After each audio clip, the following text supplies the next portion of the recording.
Javier Morales, el hijo del conserje, temblaba en el escenario del auditorio de San Cristóbal High, con los ojos del director Ramírez clavados en él como dagas.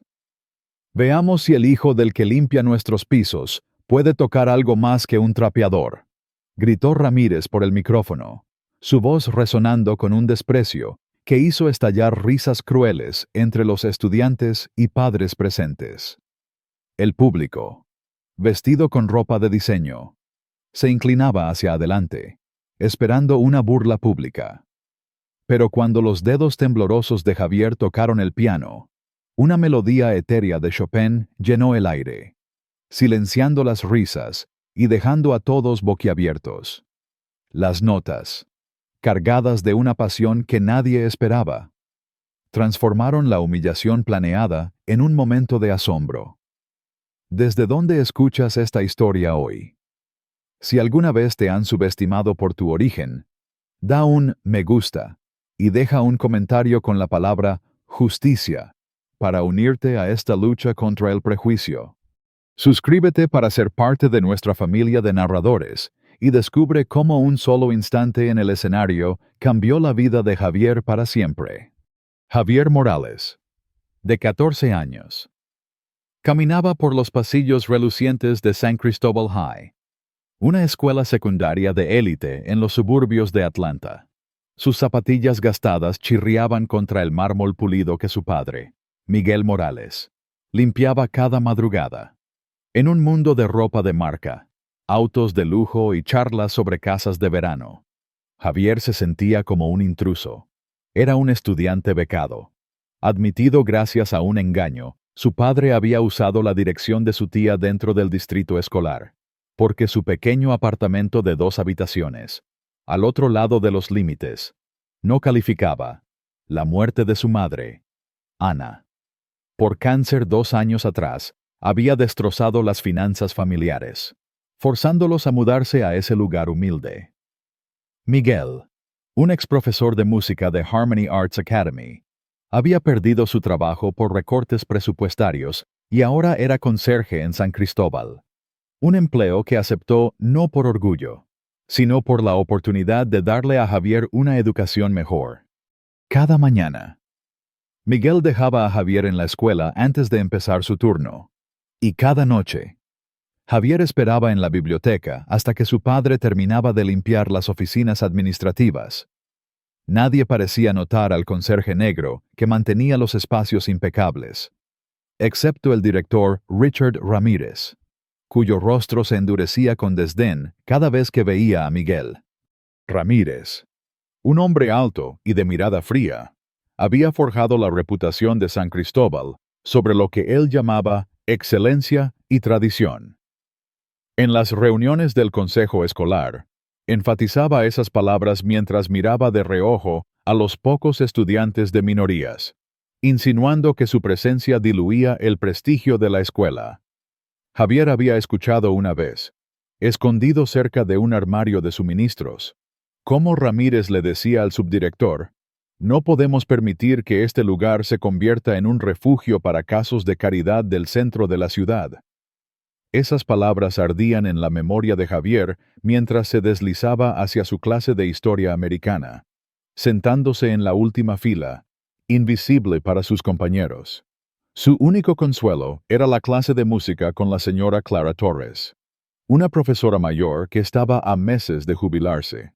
A diferencia de otros maestros, que lo ignoraban o lo trataban con una lástima condescendiente, Clara lo miraba a los ojos y, a veces, asentía con aprobación cuando él tarareaba melodías en clase. Después de clases, mientras esperaba a su padre, Javier había descubierto que la sala de música quedaba sin cerrar. Con el corazón acelerado, se colaba dentro y se dirigía al piano de cola, un Steinway donado por un exalumno millonario, un instrumento más valioso que todo lo que los Morales poseían. Javier nunca había tenido lecciones formales. Esas eran lujos que su familia no podía permitirse. Pero tenía un oído perfecto, un don que su madre había notado cuando él tenía solo 4 años. «Tú escuchas lo que otros no», le decía Ana, sus ojos brillando de orgullo. Tras su muerte, la música se convirtió en el puente hacia su memoria. Javier aprendió a tocar usando tutoriales de YouTube, recursos gratuitos en línea y videos de grandes pianistas, imitando sus movimientos en la soledad de la sala de música. Allí, tocaba melodías simples al principio, pero pronto dominó piezas complejas que habrían impresionado a los maestros más exigentes. Era su secreto, un refugio que protegía celosamente de los estudiantes que ya tenían suficientes razones para burlarse de él. Un día, en la cafetería, Diego Vargas, hijo de un miembro influyente del consejo escolar, interrumpió los pensamientos de Javier. «Oye, hijo del conserje», dijo con una sonrisa cruel, flanqueado por sus amigos. «Estás en mi asiento». Javier miró la cafetería medio vacía y respondió. «Hay muchos asientos libres». Diego se acercó más, su voz baja pero venenosa. «Quiero este. ¿O crees que el trabajo de tu papá te da derechos especiales?» Las risas de sus amigos resonaron mientras Javier, con la cabeza gacha, recogía su almuerzo y se mudaba a otra mesa. Ese mismo día, en la clase de música, el altavoz crujió con un anuncio del director Ramírez. «Atención, estudiantes y profesores. Les recordamos que nuestro showcase de artes de primavera se llevará a cabo el próximo viernes. Es una oportunidad para mostrar la excelencia cultural que define a San Cristóbal. Los formularios de participación están en la oficina principal, para estudiantes con entrenamiento formal». Clara Torres suspiró suavemente. Antes, el showcase era para cualquiera que amara las artes. Javier sintió un destello de anhelo, pero lo reprimió rápidamente. Ese escenario no era para chicos como él, era para los hijos de padres ricos con lecciones privadas y tutores costosos. El martes siguiente, la invisibilidad de Javier se rompió en la clase de historia americana. El señor Eduardo Peña, el único profesor latino en San Cristóbal, discutía el renacimiento de Harlem y preguntó, ¿quién puede nombrar músicos negros influyentes de esa época? El silencio llenó la sala. Diego alzó la mano con arrogancia. Michael Jackson. Las risas estallaron, pero algo en Javier se quebró. Sin planearlo, habló. En realidad, serían músicos como Duke Ellington, Louis Armstrong, Bessie Smith y Fats Waller. Ellos revolucionaron el jazz y el blues, creando bases para la fusión clásica moderna. El señor Peña lo miró con interés. Correcto, señor Morales. Me impresiona tu conocimiento. Pero la satisfacción de Javier duró poco. Diego se inclinó hacia él. Mira al hijo del conserje jugando al profesor. ¿Qué? Limpias la sala de música y eso te hace experto en clásicos. El calor subió al rostro de Javier. Sé más de música clásica que tú. Las palabras escaparon antes de que pudiera detenerlas. Diego sonrió con malicia. ¿De verdad? Entre vaciar basureros con tu papá. El señor Peña intervino. Suficiente, señor Vargas. Otro comentario así y estarás en detención. Pero el daño estaba hecho. Para el almuerzo. Un dibujo burdo de un conserje con un trapeador apareció en el casillero de Javier, junto con las palabras basura becada. La humillación escaló al día siguiente, cuando Javier encontró sus libros de texto destrozados, las páginas arrancadas y esparcidas por el pasillo. Sobre su pupitre, alguien había escrito con marcador permanente, «Vuelve a tu barrio, conserje». Los estudiantes se reían mientras él intentaba limpiar el desastre. Pero lo peor vino cuando el señor Peña, en lugar de Júpalo, lo llamó frente a la clase, «Señor Morales, este tipo de vandalismo es inaceptable. Discúlpate con tus compañeros por causar disturbios». Javier, atónito, balbuceó, «Pero yo no hice nada». Peña lo cortó. «No quiero excusas. Di lo siento, o enfrentarás consecuencias». Con lágrimas de rabia contenidas, Javier murmuró una disculpa, sintiendo la mirada burlona de Diego y sus amigos. Esa tarde, en la biblioteca, vio a su padre limpiando el pasillo, sus hombros encorvados por el cansancio. Cuando Miguel lo vio, intentó sonreír. «Todo bien, hijo». Javier no pudo contarle la verdad. No quería añadir más peso a las cargas de su padre. Esa noche, Ramírez hizo otro anuncio por el altavoz. Recordatorio para todos. Mañana es la reunión de la Asociación de Padres, donde discutiremos el showcase de artes. Esperamos la presencia de todas las familias, sin excepción. La palabra todas sonó como una amenaza dirigida a los Morales. Javier sintió un nudo en el estómago, un presentimiento de que algo terrible se avecinaba. Al día siguiente, él y Miguel llegaron al auditorio en sus mejores ropas. Miguel con un traje viejo pero planchado. Javier con una camisa que había sido su regalo de Navidad. Se sentaron en la última fila, rodeados de padres en trajes de diseño que los miraban con curiosidad mal disimulada. Ramírez abrió la reunión con anuncios rutinarios, pero su tono cambió cuando habló del showcase en San Cristóbal. Nos enorgullecemos de la excelencia.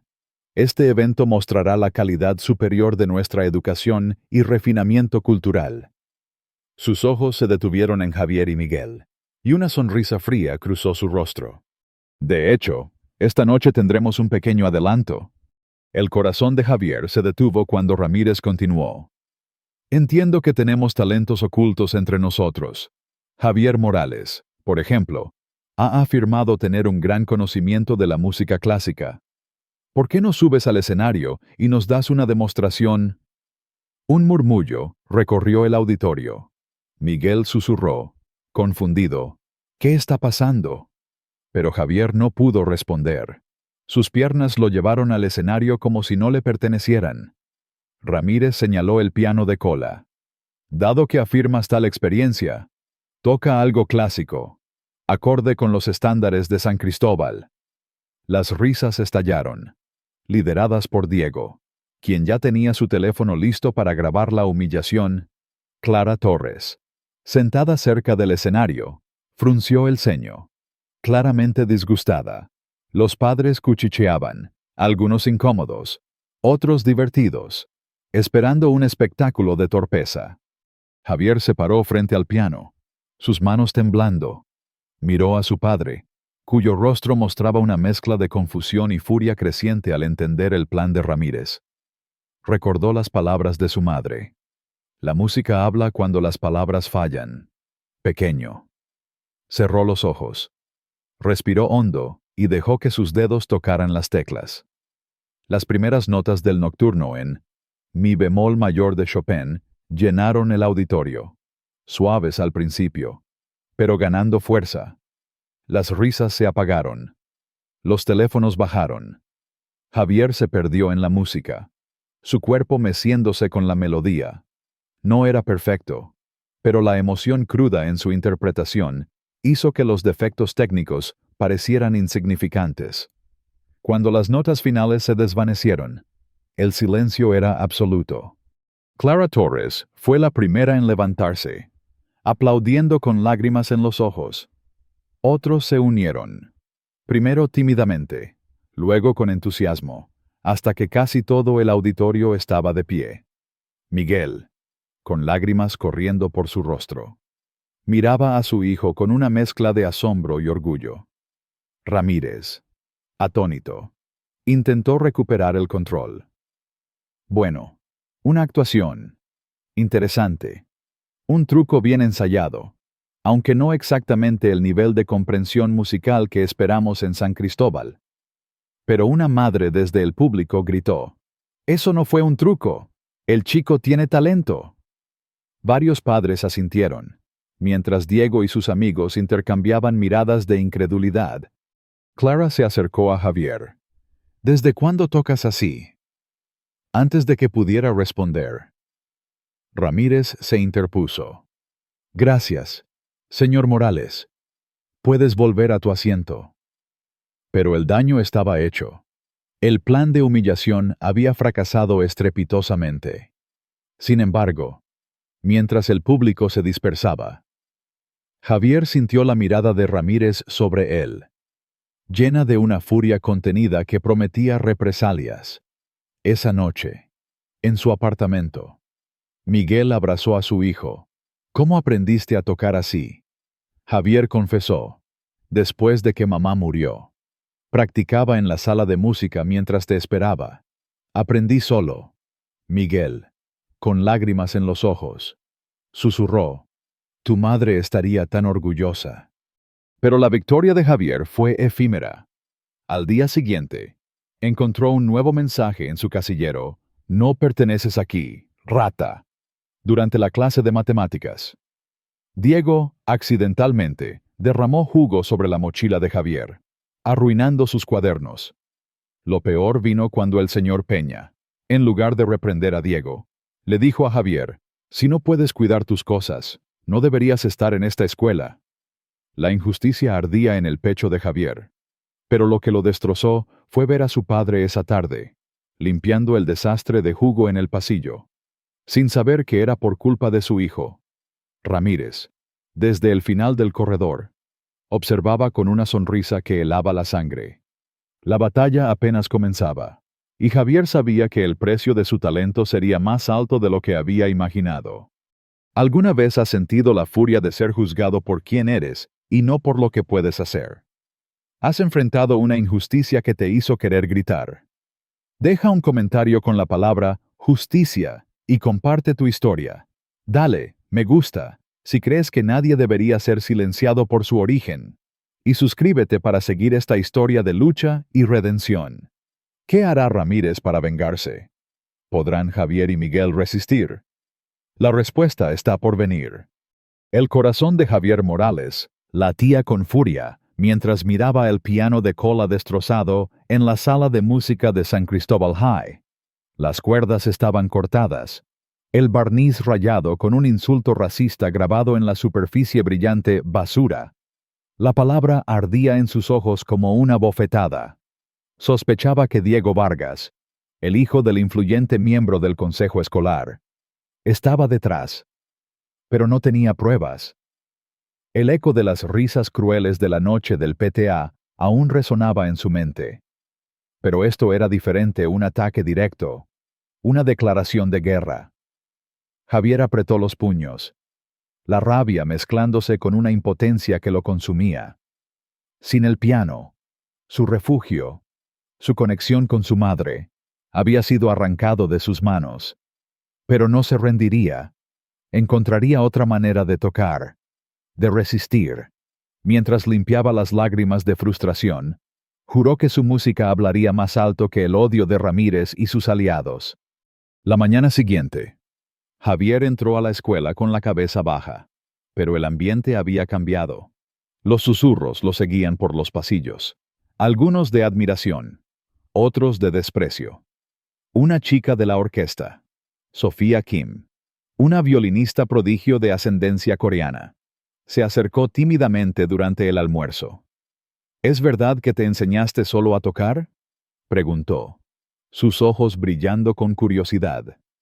Antes de que Javier pudiera responder, Diego y sus amigos pasaron por la mesa. Riendo. Disfruta tus 5 minutos de fama. Conserje, dijo Diego, su voz cargada de veneno. Debió tomarte meses memorizar esas 2 piezas.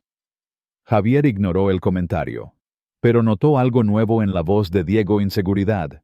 La actuación de Javier había sacudido su mundo, y eso lo enfurecía.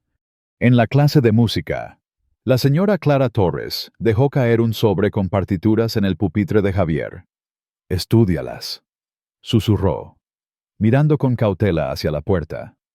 Eran piezas avanzadas de Rachmaninoff y Liszt, un regalo secreto que desafiaba las órdenes de Ramírez de mantener a Javier fuera de la música.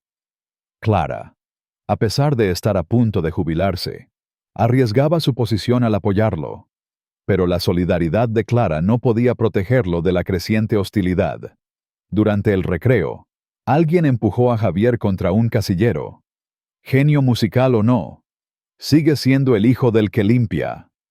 Siseó una voz anónima antes de perderse en el pasillo. Cuando Javier revisó su casillero, encontró sus cuadernos empapados en pintura, con la palabra intruso garabateada en la puerta. La injusticia lo quemaba. Pero lo que lo destrozó fue imaginar a su padre, Miguel, limpiando ese desastre sin saber que era por su hijo. Esa tarde, Javier descubrió que el acceso a la sala de música había sido restringido. Un letrero nuevo rezaba: solo personal autorizado. Solicite acceso en la oficina principal. A través de la ventana, vio a un guardia de seguridad junto al piano dañado, como si protegieran un tesoro de él. El intruso, Clara, al verlo, apretó los labios con furia. Ramírez ha implementado nuevas medidas de seguridad para nuestro equipo musical, dijo, su tono cargado de sarcasmo. Aparentemente, nuestro Steinway necesita protección de usuarios no autorizados. Luego, con una chispa de desafío, añadió, mi casa tiene un piano vertical. No es lujoso, pero está afinado. Empezaremos tus lecciones allí. Javier sintió un destello de esperanza, pero también miedo. Cada paso que daba parecía provocar una reacción más cruel de Ramírez. El golpe más bajo llegó esa misma noche, cuando Ramírez llamó a Miguel a su oficina. Javier, esperando en la biblioteca, recibió un mensaje de su padre. Quédate ahí, hijo. Problemas. Cuando Miguel finalmente apareció, su rostro estaba tenso, sus ojos oscuros de preocupación. En el auto, camino a casa, habló con voz plana. Ramírez, dice que hay irregularidades con nuestra dirección. Está iniciando una investigación oficial sobre nuestra residencia. Si determinan que no vivimos en el distrito, te expulsarán de la escuela y yo perderé mi trabajo por falsificar información. Javier sintió que el mundo se derrumbaba. Todo esto es mi culpa, murmuró. Si no hubiera tocado en el PTA. Miguel lo interrumpió con firmeza. No te atrevas a culparte por tu talento. Esto no es sobre reglas, es sobre ellos queriendo mantenernos fuera. Pero la voz de Miguel temblaba, traicionando el peso de sus palabras. Al día siguiente, la situación empeoró. En la cafetería, Diego y sus amigos rodearon la mesa de Javier. Mi papá dice que tu tipo siempre está robando, dijo Diego lo suficientemente alto para que las mesas cercanas lo oyeran.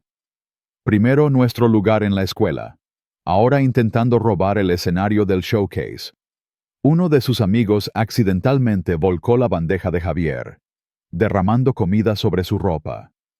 La risa estalló mientras Javier se levantaba, humillado, con salsa manchando su camisa.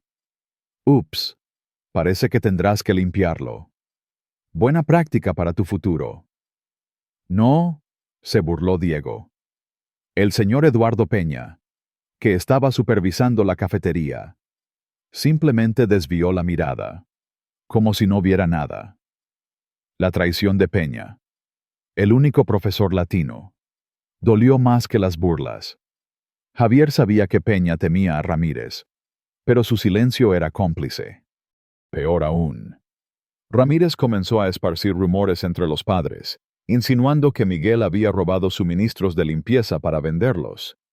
Durante una reunión de la Asociación de Padres, una madre influyente, la señora Valeria Ortiz, comentó en voz alta: no me sorprende. Gente como ellos siempre encuentra formas de aprovecharse. Las palabras llegaron a oídos de Javier, quien sintió una furia abrasadora. Miguel trabajaba 14 horas al día, con las manos agrietadas por los químicos de limpieza, solo para mantenerlos a flote. Y ahora lo acusaban de ladrón. Javier quiso gritar, confrontar a todos, pero sabía que eso solo empeoraría las cosas. En cambio, canalizó su rabia hacia la música. Sofía Kim, la violinista, lo encontró en la biblioteca esa tarde. Mi familia tiene un piano en casa, dijo sin preámbulos. Mis padres nunca están los martes y jueves después de las 6. Ven a practicar si quieres. 1422. Oakwood Drive. Javier apenas podía creer la oferta. Sofía, una de las estrellas musicales de San Cristóbal, arriesgaba la ira de sus estrictos padres al ayudarlo. ¿Por qué haces esto?, preguntó. Sofía se encogió de hombros. Odio el violín. Toco porque mis padres me obligan. Pero tú tocas porque lo amas. Eso merece respeto. Ese mismo día, el señor Peña, en un acto de aparente remordimiento, le pasó a Javier una tarjeta. Mi hermano, Luis Guzmán, dirige el centro comunitario Harmony en Southside. Tienen un piano. No es un Steinway, pero funciona. Dile que yo te envié. Javier guardó la tarjeta, sintiendo una chispa de esperanza en medio de la tormenta. Esa tarde, Javier tomó el autobús hacia Southside, un vecindario vibrante donde murales coloridos adornaban los edificios y la música salía de las ventanas abiertas. El centro comunitario Harmony ocupaba una iglesia reconvertida, con vitrales que mostraban figuras históricas afroamericanas y latinas. Dentro, niños de todas las edades participaban en actividades tarea, arte, clases de música. Javier siguió el sonido de una flauta hasta un pequeño escenario donde Luis Guzmán, un hombre alto con rastas, enseñaba a niños a tocar grabadoras. Cuando la clase terminó, Javier se presentó. ¿Eres el hermano del señor Peña?, preguntó. Luis sonrió. Idéntico a su hermano. Tú debes ser Javier. Mi hermano me habló de ti. Ese piano de ahí está a tu disposición. Por primera vez en días. Javier se sentó frente a un piano. Un vertical viejo pero afinado. Y tocó. Las notas fluyeron, liberándolo del peso de la escuela, de Ramírez, de Diego. Cuando terminó, varios niños del centro lo miraban con admiración. «Tocas mejor que la señorita Rosa, y ella es profesora de piano», exclamó una niña. Luis asintió. «Eres bienvenido aquí cuando quieras». Javier. El jueves. Javier llegó a la casa de Sofía, una mansión en la parte más exclusiva del distrito. Ella lo recibió en la puerta. Nerviosa. «Mis padres están en el recital de cello de mi hermano en Stanford. Tenemos 2 horas». El piano Yamaha en el solarium brillaba bajo la luz del atardecer. Mientras Javier tocaba, Sofía lo observaba con intensidad. «¿Por qué lo mantuviste en secreto?», preguntó. Javier dejó que sus dedos descansaran sobre las teclas. No era para ellos. Era para mí. Para mi mamá. Sofía asintió, como si entendiera perfectamente. «Odio el violín», confesó de repente. 6 horas de práctica al día desde los 4 años. Pero amo componer. Señaló una pila de partituras en un escritorio. Escribo piezas que nadie escucha. En ese momento, nació una conexión entre ellos. 2 jóvenes atrapados por expectativas ajenas. Pero la paz fue efímera. Al día siguiente, Javier fue llamado a la oficina de la consejera, la señora Marta López. «Javier, tu actuación en el PTA fue notable», dijo con una sonrisa tensa. «Pero hay ciertas irregularidades con tu inscripción que el director Ramírez me ha pedido discutir. Las preguntas veladas sobre dónde vivía realmente. Insinuaciones sobre errores en los límites del distrito. Hicieron que Javier se sintiera como un criminal. Respondió con cuidado, sabiendo que el trabajo de su padre y su educación estaban en juego. Cuando salió de la oficina, Clara lo esperaba en el pasillo. «¿Todo bien?», preguntó, sus ojos agudos. Javier mencionó la investigación de Ramírez. Los labios de Clara se afinaron. «Qué interesante que este interés surge justo después de que demostraste un talento que él no puede controlar». Esa noche, un nuevo golpe cayó. Ramírez convocó a Miguel nuevamente. «Señor Morales, se han presentado acusaciones graves», dijo con voz fría. Se le acusa de usar el equipo escolar sin autorización, permitiendo que su hijo acceda al piano de la sala de música. Además, hay informes de suministros faltantes en el almacén. Miguel, atónito, negó todo, pero Ramírez continuó. Si no desea enfrentar consecuencias legales, le sugiero que considere retirar a su hijo de San Cristóbal voluntariamente. La amenaza era clara. Renuncia o enfréntate a la ruina. Cuando Miguel le contó a Javier, el chico sintió que el suelo se desvanecía. No dejaré que te hagan esto. Papá, dijo, su voz temblando de rabia. Miguel lo miró con firmeza. No se trata solo de nosotros, hijo. Esto es sobre todos los que ellos quieren mantener fuera. Al día siguiente, el ambiente en la escuela era insoportable. Diego y sus amigos intensificaron sus ataques, dejando notas anónimas en el casillero de Javier Vete. Rata, esto no es para ti. En la clase de matemáticas, el señor Peña, en un acto de cobardía, llamó a Javier frente a todos. Señor Morales, esta escuela es para estudiantes que respetan las reglas. Si no puedes comportarte como tal, tal vez deberías buscar otro lugar.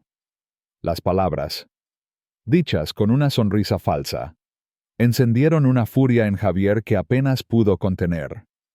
No era solo la humillación, era la traición de un maestro que debería haberlo defendido.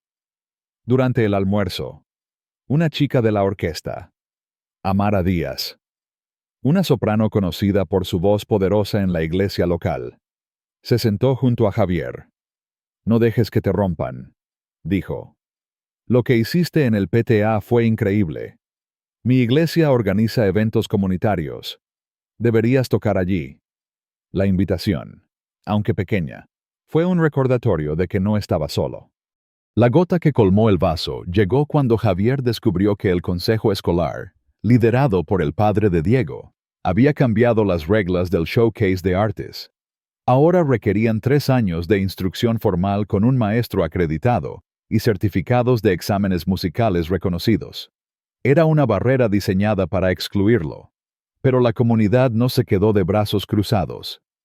El Centro Comunitario Harmony, en alianza con la Iglesia Baptista Greater Hope, comenzó a planear un showcase alternativo para la misma noche que el evento de San Cristóbal. Mostraremos lo que es la verdadera excelencia inclusiva, dijo el reverendo Juan Torres, líder de la iglesia. Javier, inspirado, comenzó a trabajar en una composición original, una pieza que mezclaba estructuras clásicas con gospel y ritmos latinos. Un grito musical contra el silencio que intentaban imponerle. Sin embargo, Ramírez no se rendiría fácilmente. La noche antes del showcase comunitario, el vecindario de Southside sufrió un apagón misterioso. Los rumores apuntaban a que el consejo escolar, bajo la influencia de Ramírez, había presionado a la compañía eléctrica para realizar mantenimientos urgentes. La comunidad, indignada, se reunió con linternas y generadores, decidida a no dejar que el evento se cancelara. Javier, al enterarse, sintió una mezcla de furia y determinación. Ramírez podía cortar la luz, pero no apagaría su música. En la casa de Clara, practicó hasta la medianoche, sus dedos volando sobre el piano vertical, canalizando cada insulto, cada injusticia, en notas que resonaban con desafío. Mientras tanto, un video de su actuación en el PTA comenzó a circular en las redes sociales, compartido por Amara y Sofía. Los comentarios variaban desde admiración. Este chico es un prodigio hasta escepticismo racista. Debe estar fingiendo. La atención incomodaba a Javier. Su música siempre había sido privada. Un santuario. Ahora, estaba expuesta al juicio del mundo. Pero también trajo aliados inesperados. Luis Guzmán, desde el Centro Harmony, organizó una reunión comunitaria donde más de 100 personas se reunieron para apoyar a los Morales. Lo que le está pasando a Javier es solo un ejemplo de un patrón. dijo Luis. ¿Cuántos de nuestros hijos han sido excluidos de San Cristóbal? Padres y exalumnos compartieron historias de discriminación, de reglas aplicadas selectivamente, de puertas cerradas para estudiantes negros y latinos. La presión sobre Ramírez crecía, pero también su crueldad. Envió una carta oficial al apartamento de los Morales. Notificación de investigación de residencia. Se ha programado una audiencia para determinar la validez de su inscripción y la conducta del empleado. La fecha estaba a solo una semana. Miguel, exhausto, llamó a Margarita Salazar, una activista comunitaria. Esto no es solo sobre la residencia, dijo ella tras revisar los documentos. Es una represalia. Estaban felices de tenerte limpiando su escuela hasta que tu hijo los humilló. Margarita comenzó a preparar una defensa, documentando cada interacción con Ramírez. Pero la tensión pesaba sobre Javier. Esa noche, en su pequeño apartamento, encontró a su padre mirando facturas, con lágrimas silenciosas corriendo por su rostro. Era la primera vez que lo veía tan roto desde la muerte de su madre. Javier se encerró en su cuarto, la rabia y el miedo apretándole el pecho.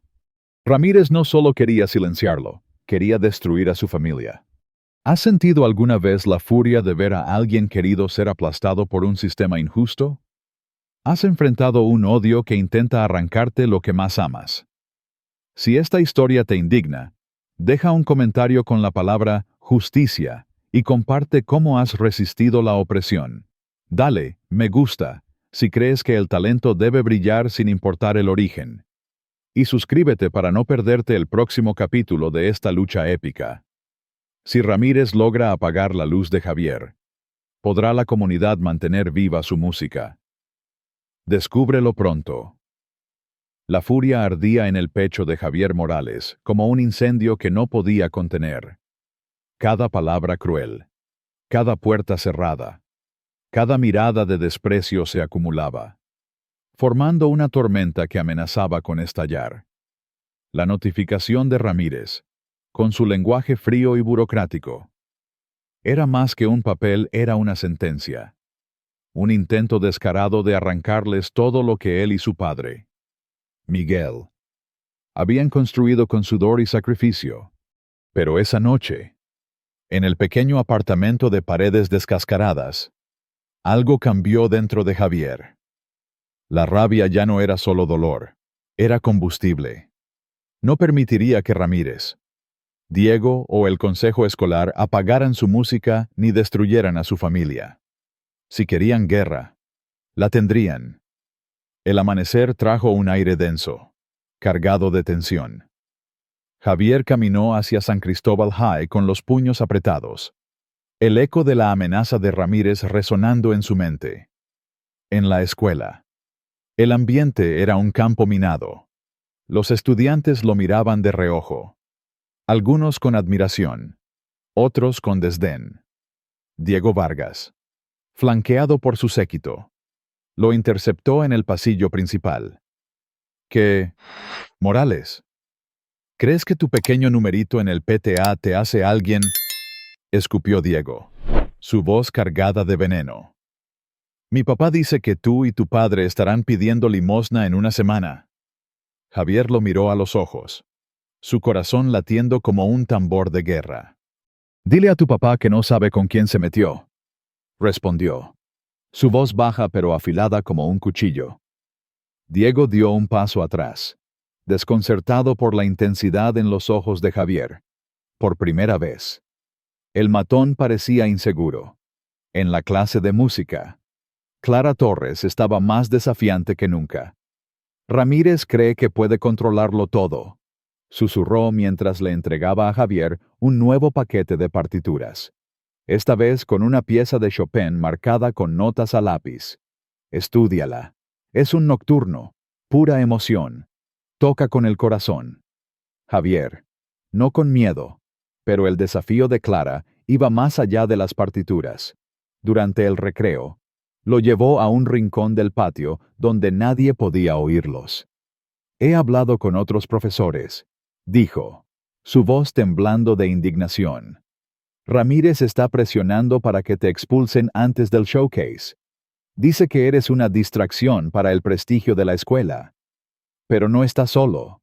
El consejo escolar, liderado por el padre de Diego, está detrás de esto. Javier sintió que el suelo temblaba bajo sus pies. ¿Qué puedo hacer?, preguntó, su voz quebrándose. Clara lo miró fijamente. Toca, Javier. Toca como si el mundo dependiera de ello. Haz que te escuchen. La humillación continuó en la cafetería. Diego y sus amigos, envalentonados por la impunidad, volcaron otra bandeja sobre Javier. Esta vez jugo de naranja que empapó su mochila. Las risas resonaron. Pero esta vez Javier no bajó la mirada. Se levantó, con el líquido goteando de su ropa, y se acercó a Diego hasta quedar a centímetros de su rostro. Toca mi mochila otra vez y te arrepentirás, dijo. Su voz un rugido contenido. Los amigos de Diego se rieron. Pero él no. Había algo nuevo en Javier, una furia que no podían ignorar. El señor Peña, nuevamente presente, fingió no ver nada, pero su rostro mostraba un destello de incomodidad. La cobardía de Peña era un cuchillo en el corazón de Javier, pero también un recordatorio: no podía confiar en nadie más que en sí mismo y en los pocos aliados que tenía. Esa tarde, Javier tomó el autobús hacia el centro comunitario Harmony. El trayecto por Southside era un contraste vibrante con la hostilidad de la escuela. Las calles estaban vivas con el sonido de tambores, risas de niños y el aroma de comida callejera. En el centro, Luis Guzmán lo recibió con una sonrisa amplia. «El prodigio ha vuelto», exclamó, guiándolo hacia el piano vertical. Pero esta vez, el ambiente era diferente. Un grupo de adolescentes, algunos con camisetas de bandas locales, observaban desde las esquinas del salón. «Escuchamos tu video del PTA», dijo una chica con trenzas, llamada Nia. «Eso fue fuego puro. Hombre, ¿cómo haces para tocar así?» Javier, incómodo con la atención, se sentó al piano y dejó que sus dedos respondieran. Tocó una pieza improvisada, una mezcla de gospel y ritmos latinos que había estado componiendo, cada nota cargada de la rabia y el dolor de los últimos días. Cuando terminó, el salón estalló en aplausos. «¡Eso es resistencia! ¡Pequeño!», gritó Luis. «Ramírez puede cerrar la sala de música, pero no puede apagar esto». Sin embargo, la tormenta no se detenía. Esa noche, Miguel llegó a casa con el rostro cenizo. Ramírez llamó a una audiencia de emergencia con el consejo escolar. Dijo, su voz apenas un susurro: «Quieren que presente pruebas de nuestra residencia mañana.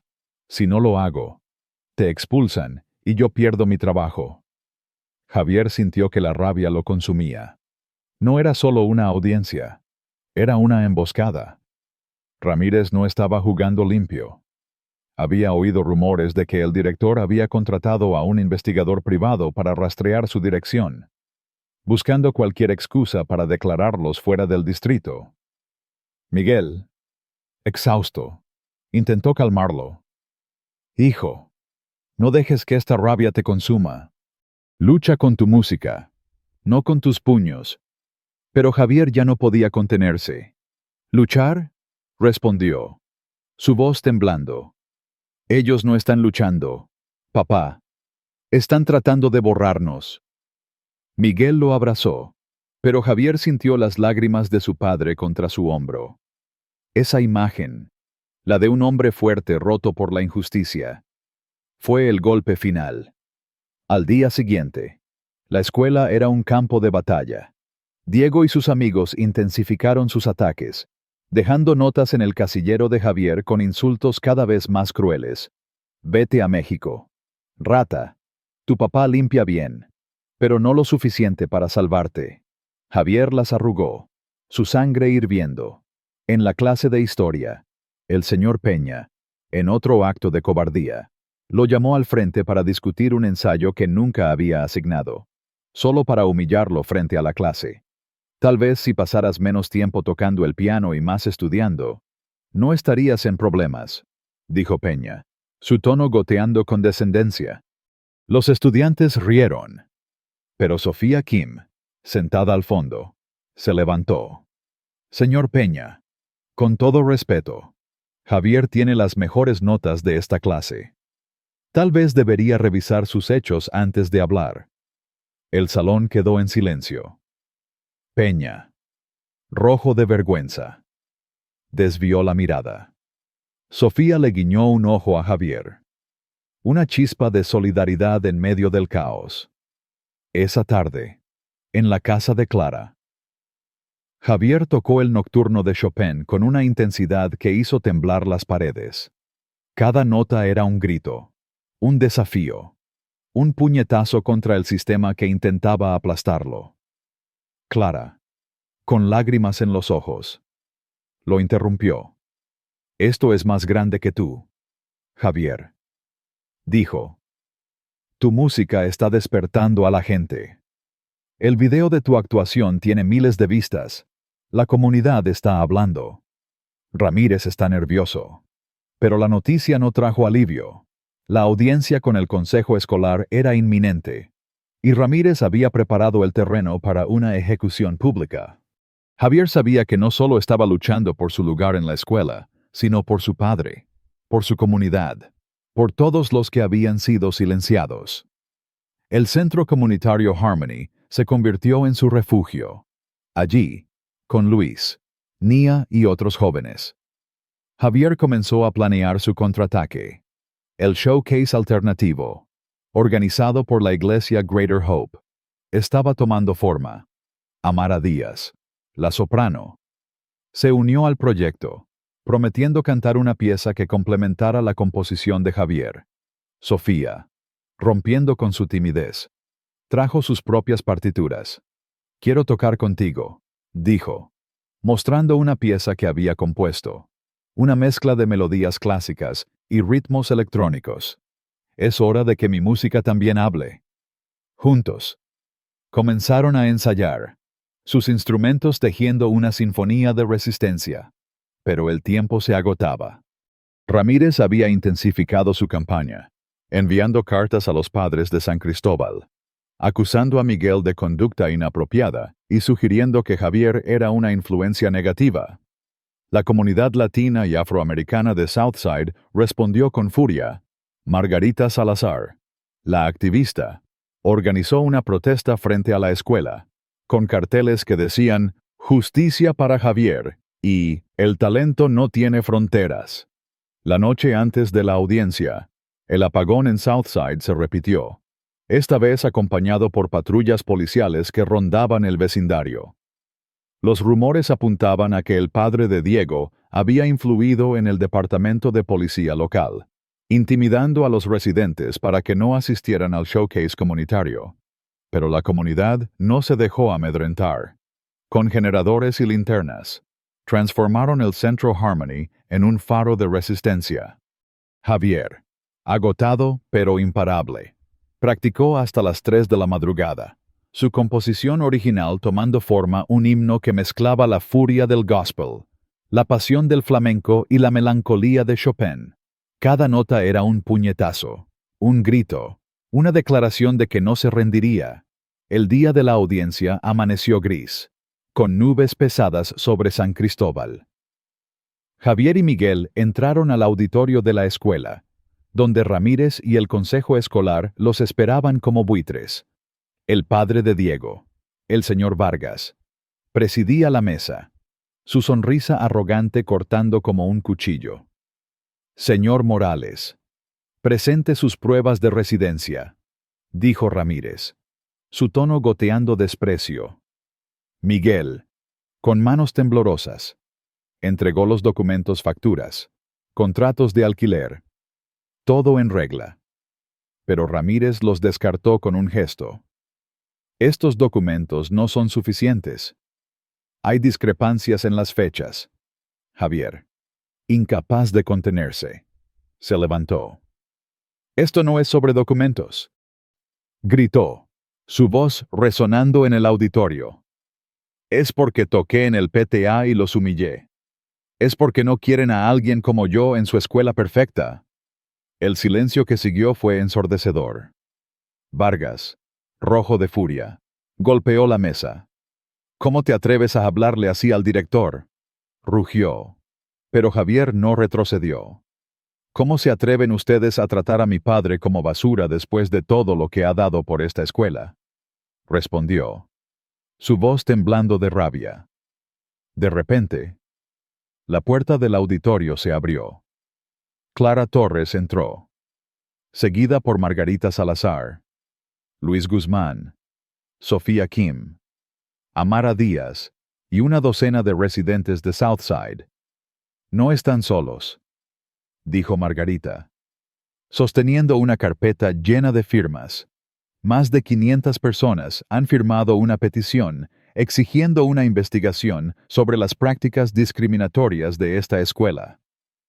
Clara dio un paso adelante.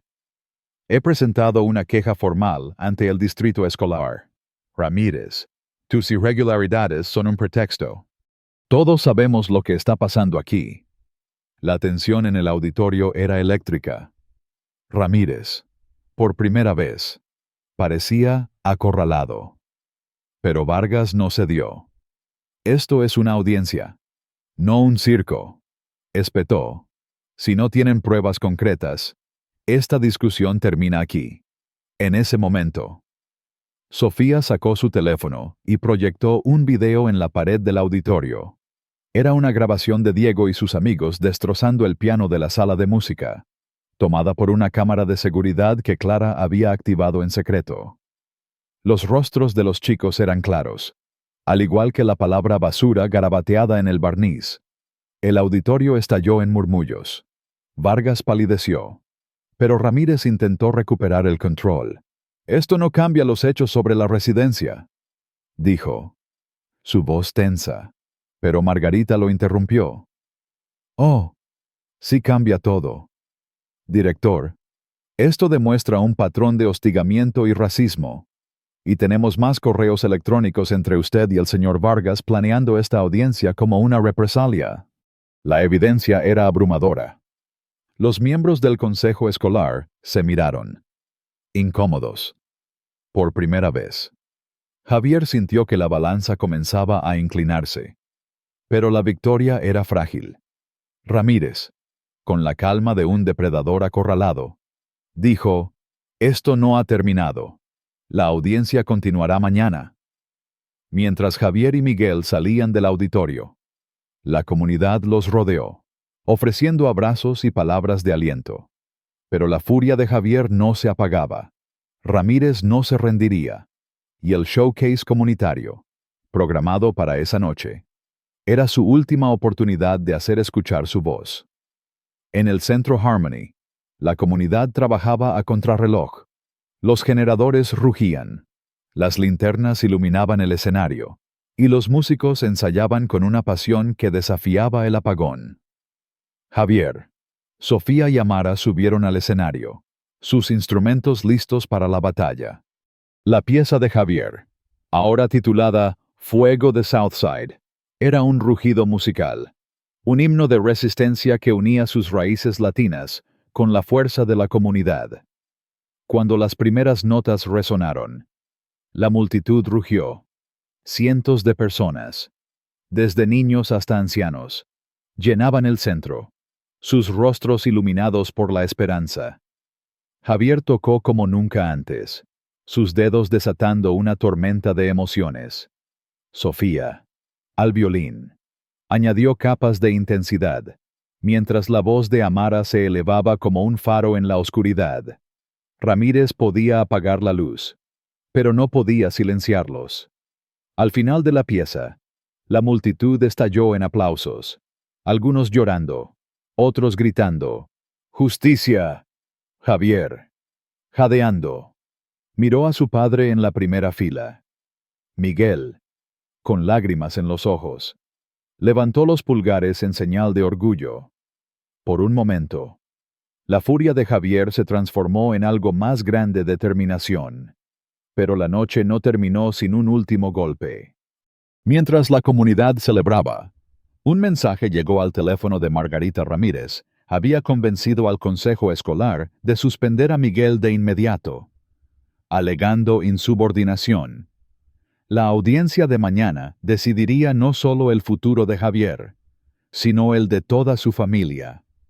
La furia regresó, más ardiente que nunca.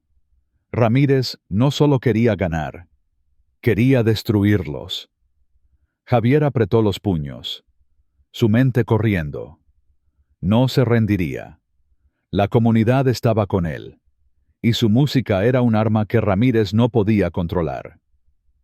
La historia de Javier Morales en los capítulos de La Chispa de la Rebelión no es solo un relato de ficción. Es un espejo que refleja las luchas, las injusticias y la resiliencia que muchos enfrentamos en nuestras vidas. Como latinoamericano, la narrativa de Javier resuena profundamente con nuestra cultura, donde la familia, la comunidad y la pasión son pilares que nos sostienen frente a la adversidad. Este capítulo, cargado de furia, desafío y esperanza, nos invita a reflexionar sobre el poder de la resistencia, la importancia de la solidaridad y la capacidad de transformar el dolor en acción. A continuación, comparto mis sentimientos al leer esta historia y las lecciones que podemos aplicar en nuestras vidas. Impregnadas del espíritu vibrante y luchador de nuestra herencia latina. La furia de Javier ante las injusticias de Ramírez y el consejo escolar me golpeó como un tambor en el pecho. Cada insulto, cada puerta cerrada, cada humillación en la cafetería o en los pasillos de San Cristóbal High, no son solo ataques a Javier, sino a todos los que alguna vez hemos sentido el peso de ser señalados por ser diferentes. En nuestra cultura, donde el orgullo por nuestras raíces es tan fuerte, estas escenas duelen porque evocan experiencias reales: el desprecio por nuestro acento, la desconfianza hacia nuestro talento, o las barreras invisibles que intentan mantenernos fuera de espacios que merecemos. La rabia de Javier, cuando confronta a Diego, o cuando toca su piano con una intensidad que hace temblar las paredes, es la misma rabia que sentimos cuando el mundo nos dice que no pertenecemos. Pero esta furia no es solo destructiva. Es un fuego que puede iluminar el camino hacia el cambio. Una de las lecciones más poderosas que extraigo de esta historia es la importancia de canalizar la furia en algo constructivo.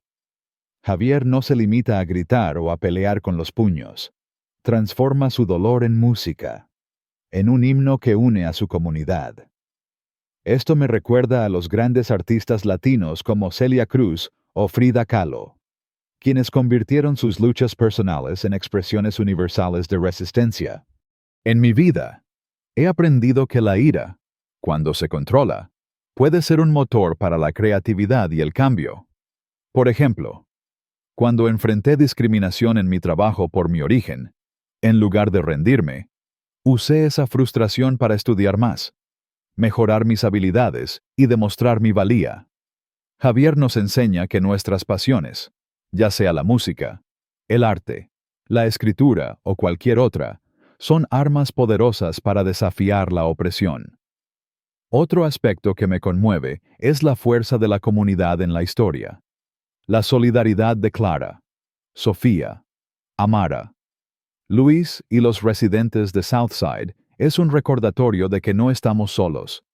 En la cultura latina, la comunidad es nuestra red de apoyo, nuestra familia extendida.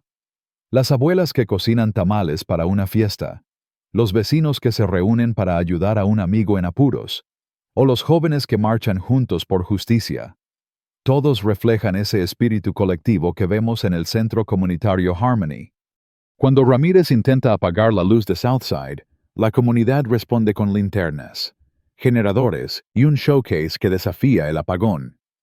Esto me inspira a valorar más a las personas que me rodean, a construir puentes con aquellos que comparten mis luchas y a ofrecer mi apoyo a quienes lo necesitan.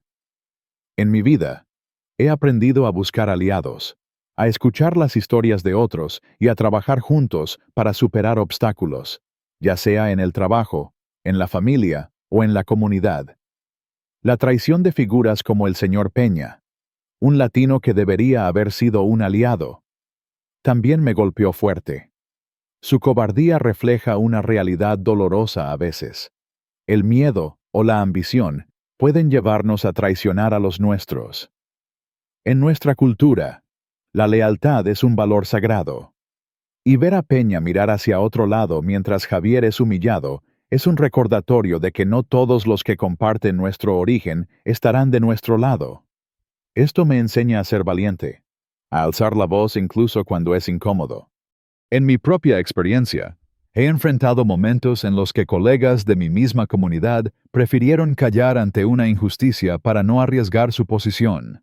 Pero la historia de Javier me impulsa a no ser como Peña, sino como Clara o Margarita, que arriesgan todo por lo que es justo. La lucha de Javier también me hace reflexionar sobre el poder del arte como resistencia. Su música no es solo un escape, es un grito. Un puente que conecta su dolor con la esperanza de su comunidad. En la cultura latina, el arte siempre ha sido una forma de resistencia. Desde los corridos que narran las luchas de los revolucionarios, hasta las muralistas que pintan la historia de nuestros pueblos. La composición de Javier, Fuego de Southside, es un ejemplo de cómo el arte puede transformar la rabia en algo bello y poderoso. Esto me motiva a buscar formas de expresar mis propias emociones, ya sea escribiendo, bailando salsa, o simplemente compartiendo mi historia con otros. El arte nos da una voz cuando el mundo intenta silenciarnos. Finalmente, la historia de Javier me enseña que la resistencia no es solo personal, sino colectiva. La protesta de Margarita, las firmas de la comunidad, el video que expone a Diego, todo esto muestra que el cambio ocurre cuando nos unimos. En nuestra cultura, las reuniones familiares, las fiestas y las manifestaciones son espacios donde fortalecemos nuestros lazos y luchamos por lo que creemos. Aplico esta lección en mi vida al participar en iniciativas comunitarias, ya sea apoyando a un vecino o uniéndome a causas que defienden la justicia social. La historia de Javier me recuerda que, aunque la lucha es dura, el apoyo de los demás puede convertir una chispa en un incendio.